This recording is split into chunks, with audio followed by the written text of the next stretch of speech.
Alhamdulillah, puji syukur kehadrat Allah yang Maha Ghafur. Pada kesempatan yang berbahagia ini kita masih konsisten dan konstan, bahkan istiqomah dalam rangka menjalankan kewajiban kita selaku ikhwan akhwat, baik kewajiban yang harian, kewajiban yang mingguan, kewajiban yang bulanan seperti sekarang ini, bahkan kewajiban yang tahunan. Mudah-mudahan kita termasuk insan yang senantiasa istiqomah dalam beramal. Amin. Ya Allah ya Rabbal Alamin. Salawat dan salam semoga senantiasa tercurah limpah kepada baginda Nabi Muhammad Sallallahu Alaihi Wasallam, keluarganya, sahabatnya, para tabi'in tabi'at, juga tak lupa bagi kita sekalian yang senantiasa menjalankan syariah dan thariqahnya, mudah-mudahan selamanya dibanjiri dengan rahmat dan keselamatan. Wabil khusus penyelenggara pengajian manaqib ini Al-Mukarram Bapak Haji Ismail Hashim dan Ibu Hajah sekeluarga, mudah-mudahan selamanya diberi rahmat dan keselamatan, dipanjangkan usianya, diberi kesehatan lahir dan batin, keluarganya dijadikan keluarga yang sakinah mawaddah warahmah, anak cucu mantunya dijadikan anak cucu mantu yang solihin dan solihat. Semua maksud tujuannya baik urusan duniawi termasuk urusan ukhrawi dihasilkan oleh Allah Subhanahu wa taala. Berkatul min Quran Al-Fatihah. Bismillahirrahmanirrahim. Alhamdulillahirabbil alamin. Arrahmanir rahim. Maliki yaumiddin. Iyyaka na'budu wa iyyaka nasta'in. Ihdinas siratal mustaqim. Siratal ladzina an'amta 'alaihim ghairil maghdubi 'alaihim waladdallin. Rabbikal amin. Baik Bapak Ibu sekalian, sebentar lagi kita akan kedatangan tamu agung Allah bulan suci Ramadan. Seyogianya apabila ada tamu di mana kita wajib menghormati. Jangankan tamu yang datangnya dari hadrat Allah, tamu dari manusia pun wajib kita hormati. Tidak termasuk manusia yang imannya sempurna apabila tidak menghormat terhadap tamunya. Rasul menjelaskan, man kana yu'minu billahi wal yaumil akhir falyukrim dhaifah. Barang siapa yang beriman kepada Allah dan iman kepada hari akhir, artinya iman kepada rukun iman yang 6, maka seyogianya lah wajib menghormati yang menjadi tamunya. Insya Allah mudah-mudahan kita bisa menghormati, menyambut kedatangan tamu agung Allah bulan suci Ramadan. Bahagia kita kedatangan bulan suci Ramadan. Bunga enggak? Jangankan bunga dengan datang tamu agung Allah, ya, tamu manusia pun bahagia. Bunga mah bisi kembali di tengah, bahagia ya. Marhaban ya syahra Ramadan, marhaban syahra siyami, marhaban ya qadimal an, anta li ayatul maram. Yang dimaksud dengan premium, kita akan makan dan minum. Mumpung sekarang banyak makanan, makan aja. Ya, sebentar lagi kita akan berpuasa. Premium kan? Makan dan minum. Betul ya? Betul sekali. Apa sih hikmah dan faidah tujuan sahur? Di antaranya sasaran intinya la'allakum tattaqun. Dengan kata lain, solar. Tahu solar? Solar artinya sholatnya harus lebih rajin. Inti ketakwaan itu adanya di dalam sholat. Betul ya? Jadi Allah menyuruh berpuasa itu agar supaya di mana kita sekalian meningkatkan kualitas dan kuantitas ketakwaan kepada Allah. Setelah solar baru timbul yang namanya pertama. Apa? Pertama. Tahu artinya pertama? Perangi watak maksiat. Intinya itu kan sasarannya. Kita berpuasa bukan hanya menahan lapar dan dahaga, menahan makanan dan minuman di siang hari. Inti dari semua itu menahan, diantaranya merangi watak maksiat. Kalau berpuasa hanya menahan lapar dan dahaga, anak kecil pun mampu bisa, betul? Bagi kita harus menahan, memerangi watak maksiat. Panon aya dorakana maksiatna leres. Kuping ada maksiatnya, bibir ada maksiatnya, tangan ada maksiatnya, kaki ada maksiatnya, perut ada maksiatnya, apalagi hati ada maksiatnya. Semua ada maksiatnya. Betul ya? Nah, dengan didikan ibadah saum, maka kita dididik oleh Allah agar senantiasa bisa memerangi watak maksiat. Orang yang diantaranya berupaya, berusaha untuk mendapatkan rezeki, kedudukan, pangkat, jabatan, tapi dengan jalan maksiat, oleh Rasul diancam. Man hawwala amron bimaksiatin kana lahu ab'ada lima roja. Barang siapa nunarekahan hiji urusan kumaksiat, narekahan hayang benghar kumaksiat, ladang judi, ladang menjual kehormatan, ladang korupsi, kana ab'ada lima roja. Itu akan lebih jauh daripada yang diharapkan oleh kita. Daripada kaya, daripada untung, kalah buntung. Itulah didikan ibadah puasa. Setelah diantaranya kita pertama didikan ibadah puasa pertalain. Apa? Pertalain. Artinya perangi watak diantaranya pelit. Masih ada pelit? Masih kena resep merek, masih resep di merek. Resep di merek itu teh pertanda orang pelit.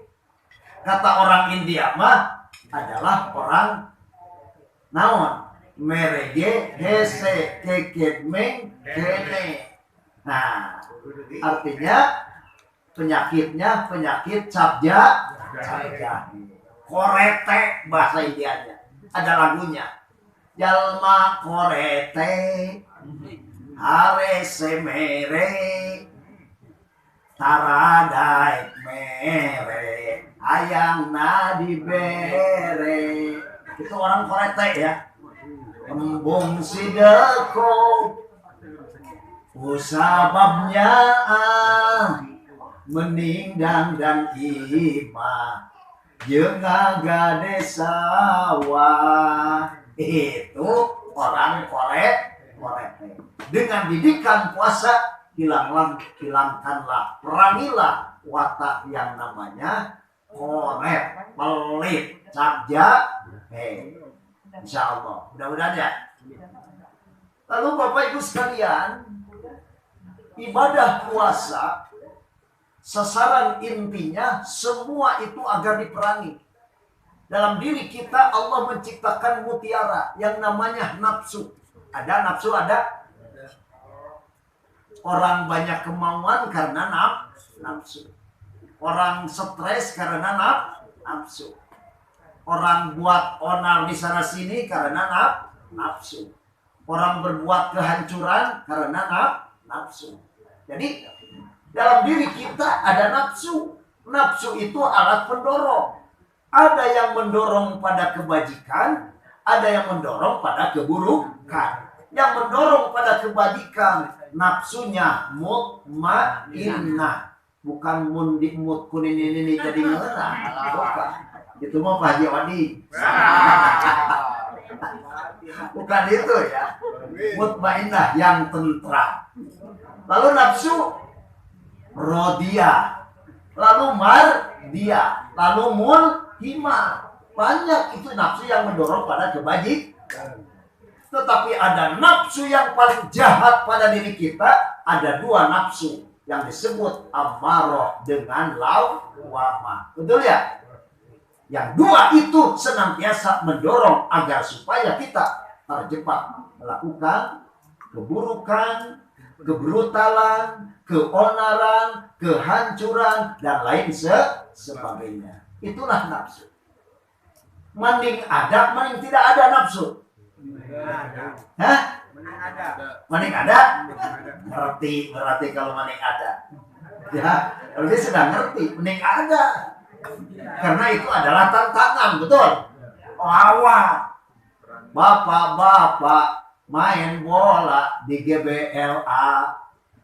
Ya, memasukkan gol ke sana sampai ke 50-100 kali. Sambil sorak-sorai, ole. Tapi di sananya nggak ada lawan.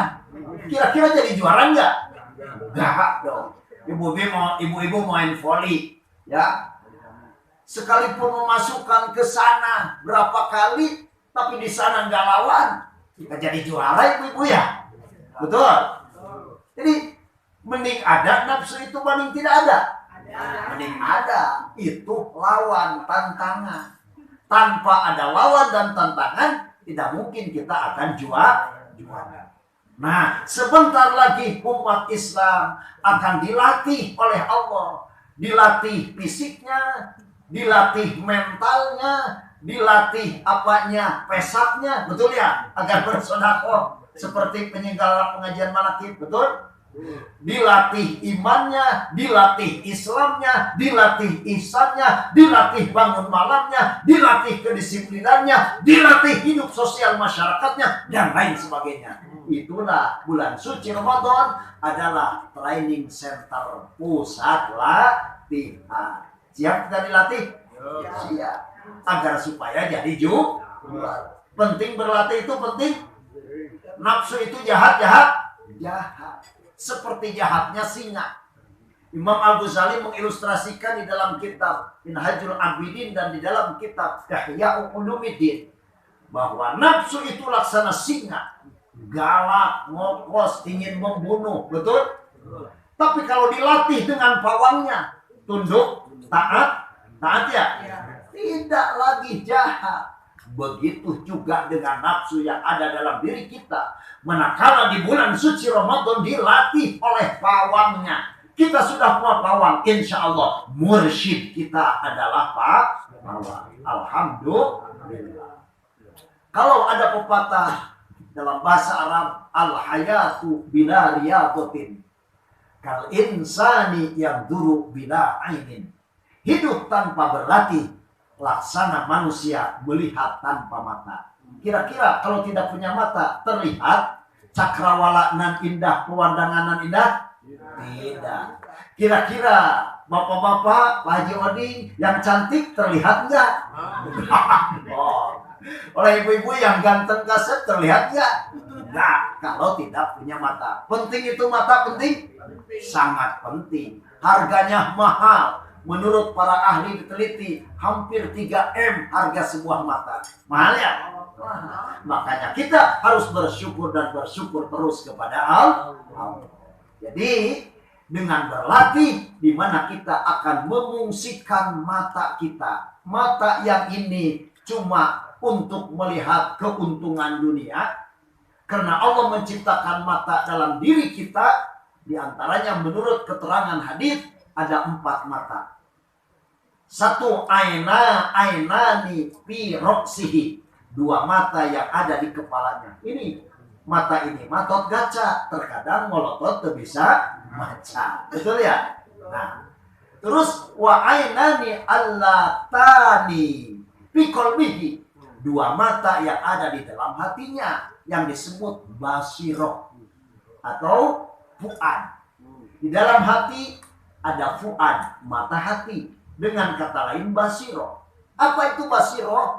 Quwwatun fil qalbi. Kekuatan yang ada di dalam hati kita. Binuril qudsi, ditopang dengan cahaya kesucian Allah. Itu kekuatan yang ada di dalam hati.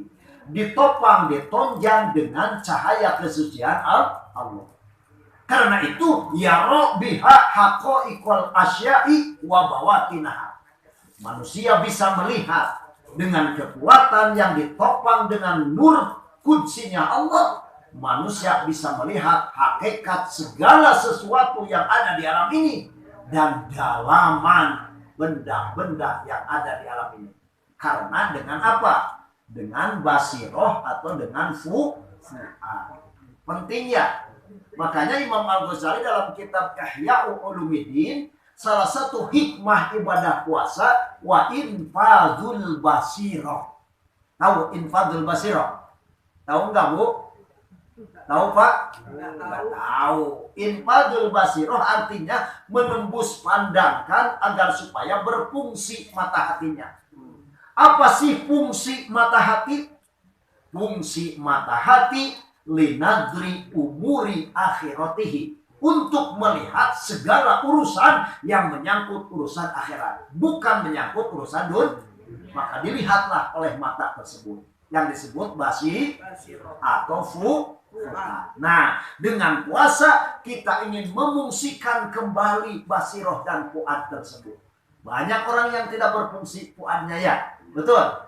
Nah, wa man kana fi hadhihi a'ma fa huwa fil akhirati a'ma wa adallu sabila.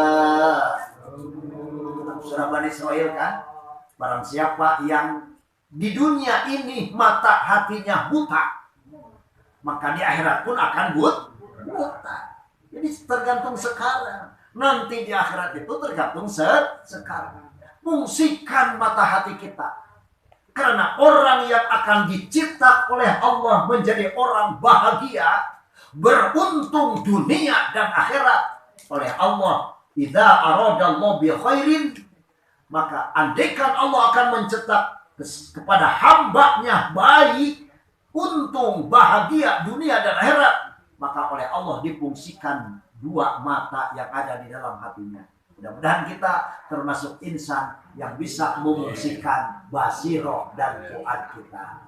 Alatnya, di samping berpuasa, puasa itu cuma 1 bulan, itu ada amalan yang harian, ada amalan yang mingguan, ada amalan yang bulanan, ada amalan yang tahunan. Terutama amalan yang tidak terikat dengan waktu. Nah, yang disimpan di sini itu alat untuk agar supaya fuad kita, basiroh kita berfungsi kembali.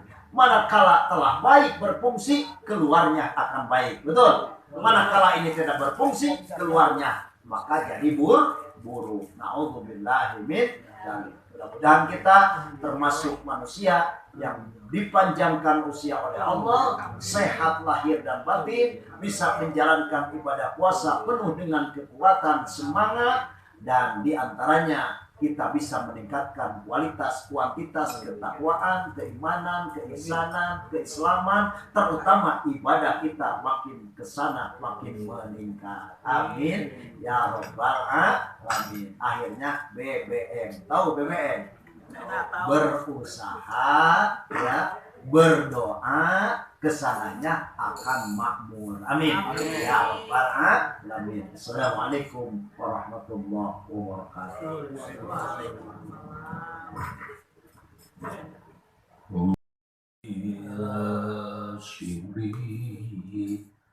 Muhammad ala alihi wasallim taslima.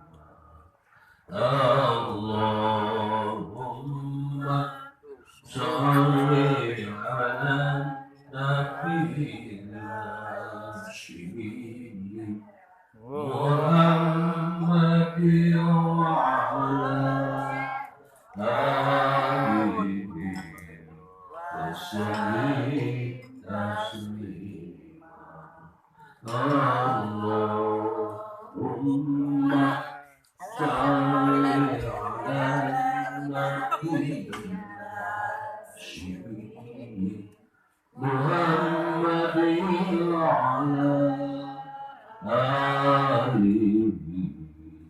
وسلم تسليما اللهم صل وسلم وبارك عليه. الفاتحة.